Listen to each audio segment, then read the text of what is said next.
ठीक है नवीन, इसके बाद ठीक है, तो अब बात करते हैं जीएस की।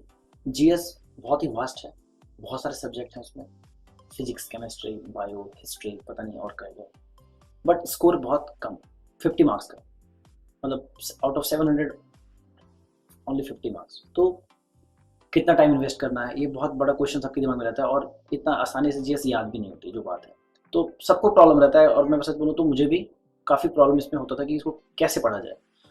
बट मैंने सोचा कि मैंने क्या किया कि एक लिमिट डिसाइड किया कि जीएस इतना ही पढ़ना है। वो कैसे पता चला? वो प्रीवियस ईयर से पता चला। तो सबसे पहले जीएस के अगर प्रिपरेशन स्टार्ट करना है तो आप दो बुक ले आओ, एक लूसेंट ले आओ, लूसेंट जनरल नॉलेज, और एक किरण पब्लिकेशन का वो प्रीवियस ईयर पेपर। और आपको पढ़ने का तरीका मैं बता दूं कि पहली बार में तो कुछ भी याद नहीं होगा। आप लूसेंट उठाओगे, एक बार बस रीड कर लो। मान लो आपने मॉडर्न हिस्ट्री उठाया, मॉडर्न हिस्ट्री को आप बस एक बार रीड कर लो, from first page to last page जो भी है। आपको कुछ भी याद नहीं होगा, ना ही याद करना है, मैं बोल ही नहीं रहा कि याद करना है, कुछ होगा भी नहीं ऐसे भी। एक बार बस रीड कर लो। आप रीड कर लिया, फिर आप गए प्रीवियस ईयर पे, आपने प्रीवियस ईयर को उठाया और देखा कि कैसे क्वेश्चन आए, क्या पूछा गया। तो आप क्वेश्चन जब देखोगे तो आपको लगेगा कि हाँ मैंने कुछ कुछ तो पढ़ा था, लेकिन मुझे कुछ याद नहीं आ रहा, और वो नेचुरल है क्योंकि आपने याद किया ही नहीं है, तो याद कहाँ से आएगा। उसके बाद अब आप फिर से आओ लूसेंट पे। अब आपको पता है कि क्या याद करना है और क्या छोड़ना है, तो अब आप उनको फिर से पढ़ो। अब आपके दिमाग में इंपॉर्टेंट फैक्ट्स हो जाएंगे, और उसको बार बार रिवाइज करो तो सारे फैक्ट्स दिमाग में रह जाएंगे, और प्रीवियस ईयर तक ही रेस्ट्रिक्ट रहना है। और कुछ एडिशनल चीज़ भी बताता हूँ, बट आपको मेनली जो कोर सब्जेक्ट्स हैं, हिस्ट्री, ज्योग्राफी, इनमें आप प्रीवियस ईयर तक ही करो। कुछ लोग कहते हैं कि सफिशिएंट नहीं है, मैं मानता हूँ कि ठीक है, बट सफिशिएंट हो ना हो, लेकिन आप कितना टाइम इन्वेस्ट करोगे? टाइम इन्वेस्टमेंट उसमें होना चाहिए जो ज़्यादा मार्क्स का है, जैसे कि मैथ्स एंड इंग्लिश। सबसे ज़्यादा टाइम इन्वेस्ट मैथ्स और इंग्लिश में होना चाहिए, क्योंकि वो बहुत बड़ा वेटेज कवर करता है, बहुत बड़ा वेटेज है उसका, जो कि आपका रिजल्ट को पूरा बदल सकता है।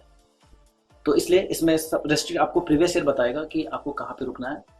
हाँ, एक चीज़ और जो मैंने गलती की जीएस में, मैंने करंट अफेयर्स पे बिल्कुल भी फोकस नहीं किया। बहुत बेसिक बेसिक सा करके गया था, नॉर्मल यूट्यूब वीडियो से, latest award, latest sports trophies, ये सब करके गया था। तो और आप इट्स हाई टाइम कि आप करंट अफेयर्स को एक सब्जेक्ट, एक मतलब एक जीएस का एक पार्ट मानना शुरू कर दें। नहीं तो जनरली लोग इग्नोर कर देते हैं, लेकिन अब बहुत क्वेश्चन आ रहे हैं जी, अब बहुत क्वेश्चन आते हैं करंट अफेयर्स से। तो करंट अफेयर्स को कवर करने के लिए आप ज़्यादा इधर उधर जाने की जरूरत नहीं है। मैं बस दो सोर्स बताऊंगा। एक ग्रेडअप ऐप, सबको पता होगा, अगर नहीं पता तो आप जान लें। ग्रेडअप ऐप होता है, वो मंथली कंपाइलेशन देता है, वन लाइनर, वो डाउनलोड कर लो। वहाँ से थ्योरेटिकल पार्ट जो वन लाइनर करके होगा, वो एक महीने का 25-26 पेज का रहता है।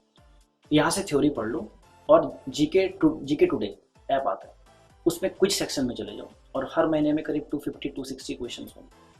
आप इन दोनों को ही करो, लेकिन अच्छे से करो। लास्ट 6-7 मंथ्स का करंट अफेयर आपको करना है, इन दोनों सोर्सेज से करना है, इससे ज़्यादा कहीं जाने की जरूरत नहीं है, लेकिन इसको करना ही करना है, क्योंकि करंट अफेयर्स का वेटेज बहुत ज़्यादा बढ़ गया। कुछ पॉइंट मैं और ऐड करना चाहूँगा जीके को लेकर। जैसे इस साल जो जीके का पेपर आया, क्योंकि मैं बच्चों से काफ़ी इन्वॉल्व था अभी एग्ज़ाम के टाइम पे, तो बड़े सारे ऐसे क्वेश्चन आ गए जहाँ पर उन्होंने जो पड़ोसी देश हैं हमारे, उनके बारे में बड़े सवाल पूछ लिए हैं। जैसे कि भूटान का नेशनल फ्लावर कौन सा है, ठीक है।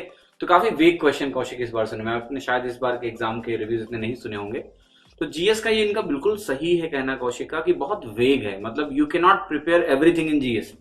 तो उसके पीछे बहुत ज्यादा भी नहीं भागना है आपको, कहीं ना कहीं ये भी देखना है कि जो रिटर्न ऑन इन्वेस्टमेंट है, जो आपका टाइम एक लिमिटेड है, उसको कितना इन्वेस्ट करना है, राइट। तो हम लोग ये भी देखेंगे अभी कि क्या एग्जैक्टली कॉम्पोजिशन था, जब एग्जैक्ट पेपर आएंगे सामने पूरे के पूरे, तो हम लोग उसको रिव्यू अलग से करने की कोशिश करेंगे कि आपको प्रिपरेशन में क्या अलग से करना चाहिए। बट हाँ, ये बिल्कुल वैलिड चीज है कि आपको टाइम को जुडिशियसली मैथ्स और इंग्लिश पे ज्यादा लगाना है। इतना टाइम भी जीएस पे नहीं लगाना है कि वहां पीएचडी करने के चक्कर